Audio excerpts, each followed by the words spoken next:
Hey everybody, it's your Thursday, Friday, Monday guy. Yeah, TFM. Well, I'll tell you, so this isn't any of those days either, but I had something to tell you. There are just a few things that I think we need to get clear. And one of the things was somebody asked me, hey, Death Row, they're my old friends. They said, what's at the heart of what you're doing? You keep saying you're not trying to make money and all this other stuff. So what's at the heart of what you're doing? I want to understand what you're doing. And he really does. He wants to understand what I'm doing. So I'm going to tell you all right? I thought at that moment, and God hit me with something, and he said, hey, what's at the heart of the Bible? And I went, wow. I've been reading the heart of the Bible recently. Psalms 118. 7, 8, 9, and 10, but we're going to go to the very, very middle, the very heart of the Bible, right? Because Jesus, he didn't say, he said he came here to take away the sins of the world. He didn't say he came here and then when he got back, he was just going to watch us do whatever, and as long as we were cool, with him. I mean, there are some stipulations. We're going to get into all that. But first, I'm going to read this, and then after that, we're going to have a little talk about a couple things. So, Psalm 118, verse 8. It is better to trust in the Lord than to put confidence in man. If you want to go to 9, it says, it is better to trust the Lord than to put confidence in princes. But at the very heart of the Bible, and in the old King James Version, here, hold on one second. Hold on one second. I'm not re-recording, just hold on one second. Sorry about that. Stuff started flying around and I wanted to make sure I had this Bible too.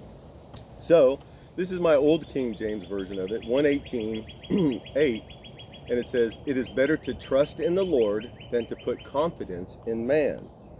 All right?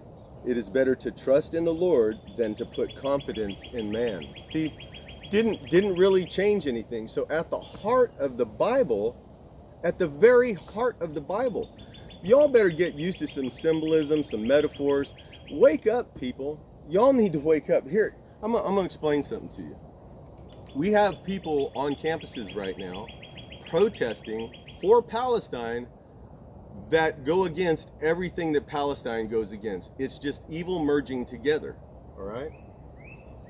If you're going to a church, and I wanted to say that because we've been talking a lot about deception and false prophets, and we talked about Jeremiah, and we're taking a break for that because we're living it out, okay?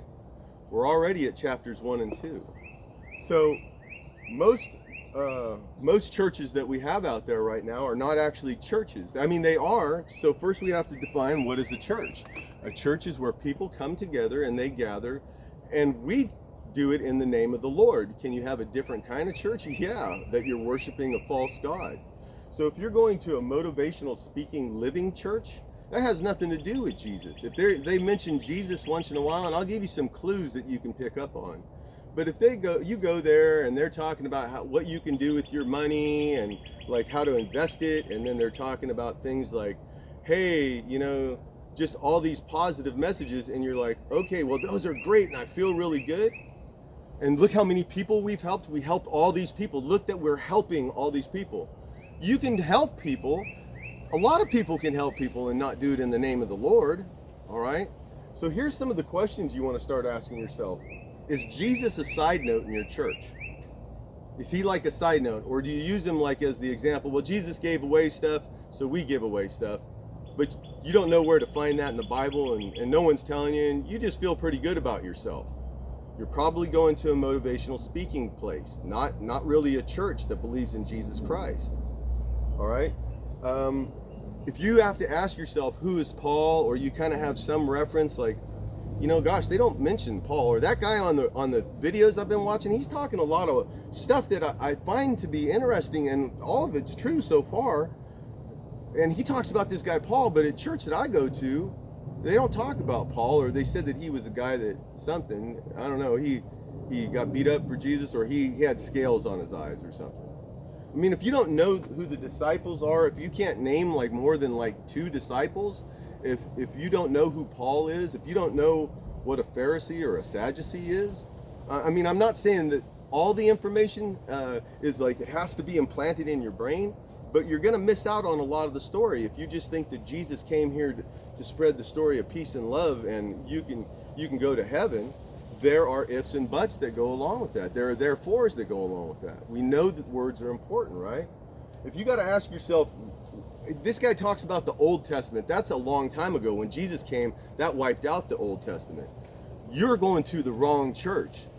The Old Testament is so vital because the New Testament doesn't make any sense if you don't have the Old Testament.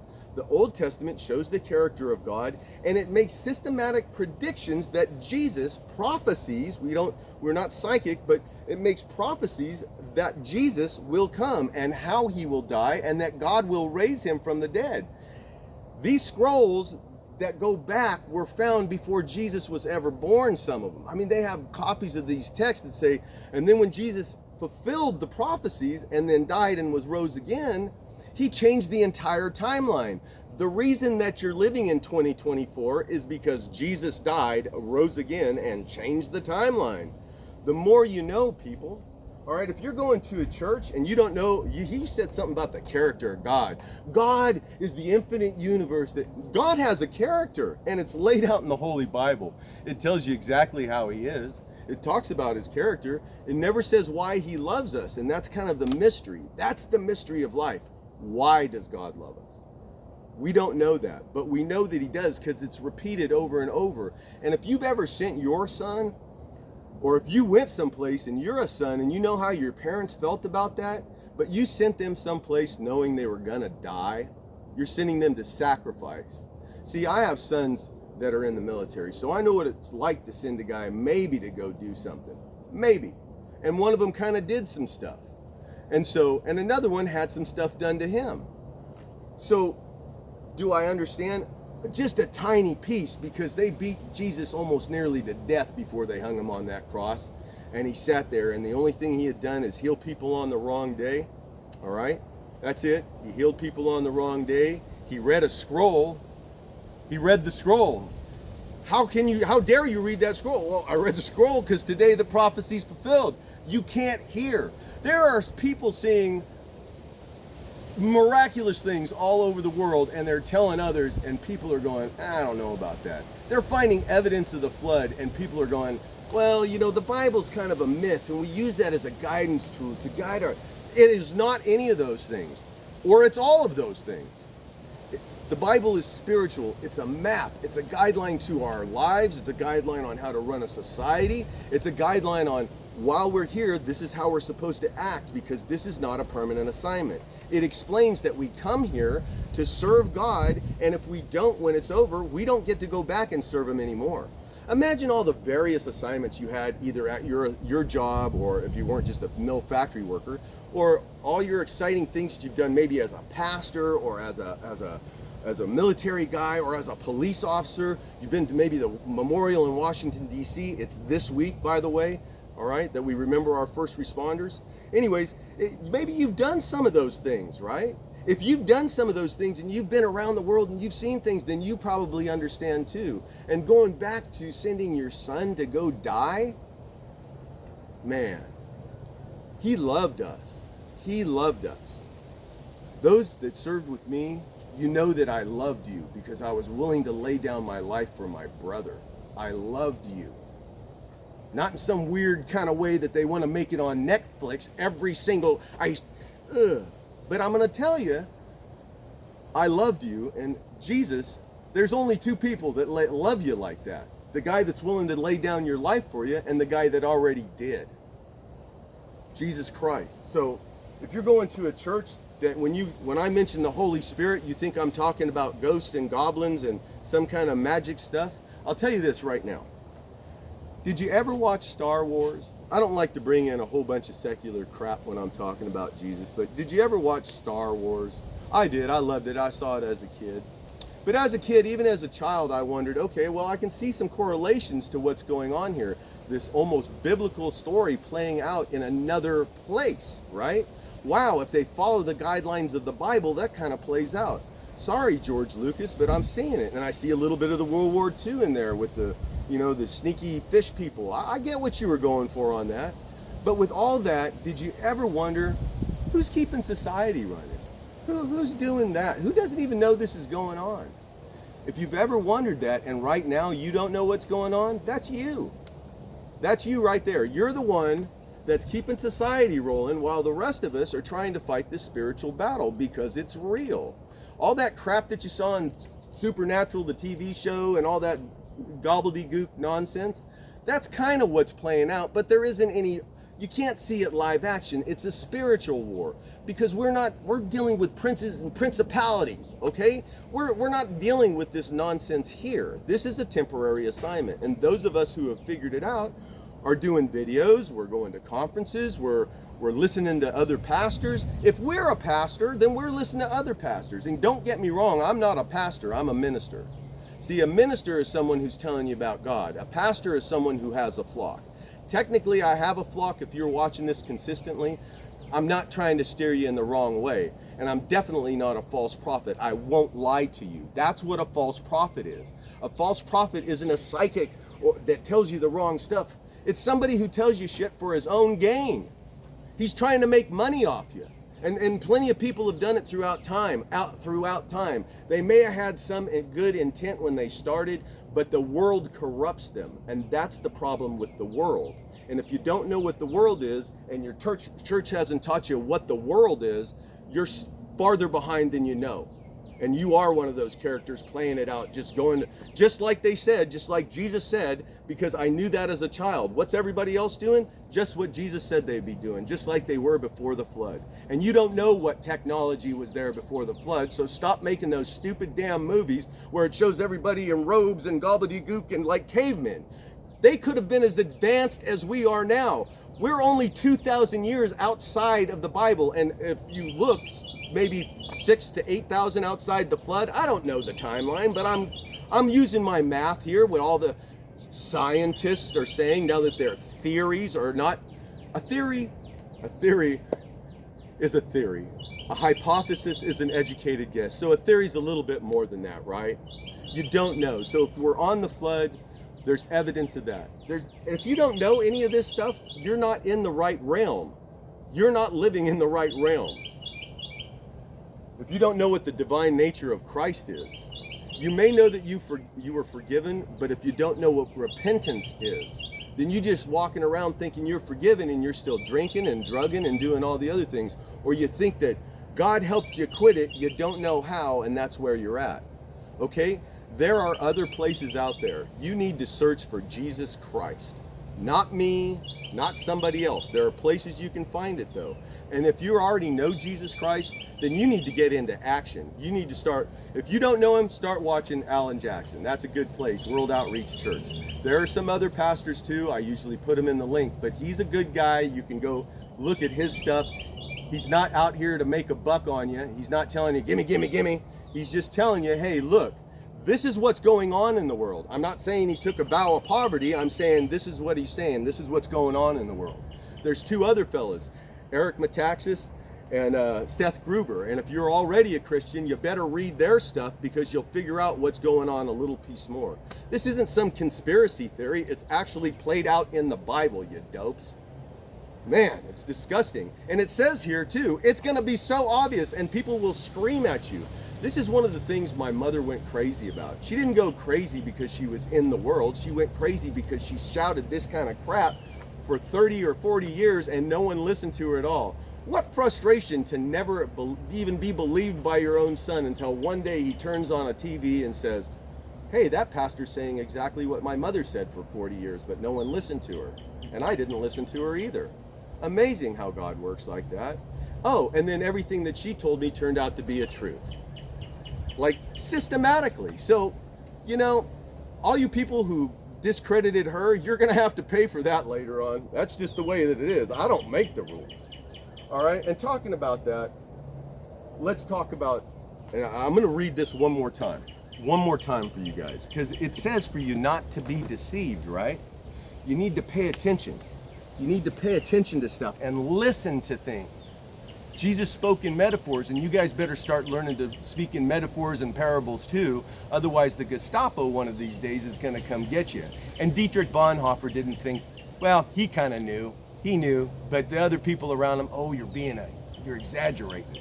If you don't think they already know who you are, I'll tell you in a minute why they know who you are. I'll tell you now.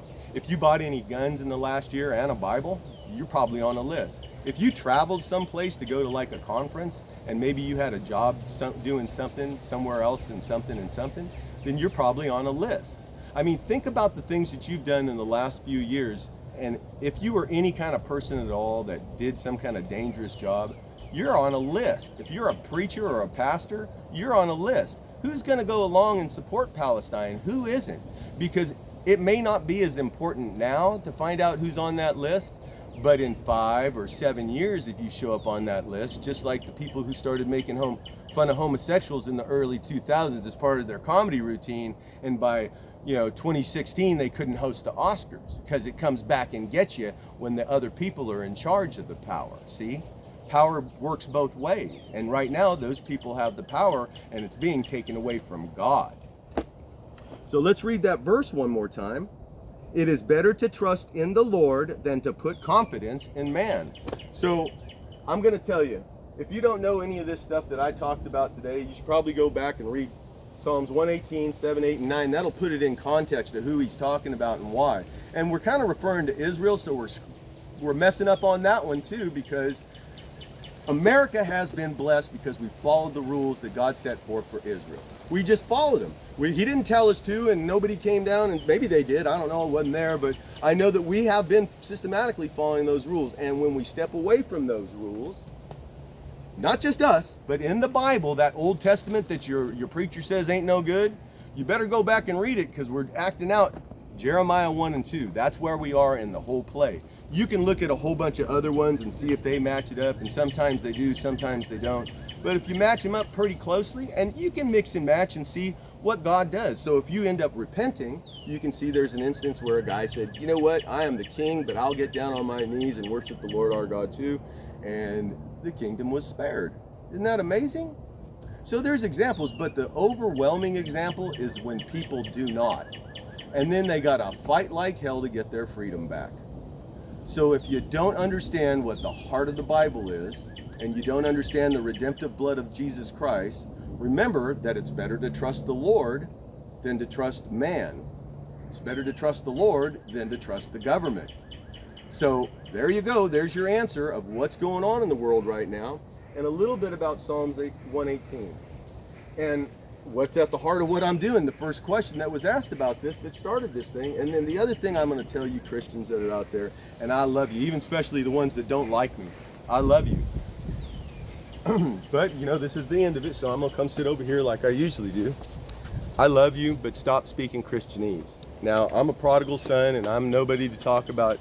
Like, I'm not a role model for y'all who've been in the church and stayed in the church and everything else. I'm not a role model for your kids, all right? If your kid's a prodigal son, then I'm a role model for him. If he's a piece of crap out there looking like he's doing the right thing, but he's so worldly that he's lost all of his spirituality, I'm a role model for him.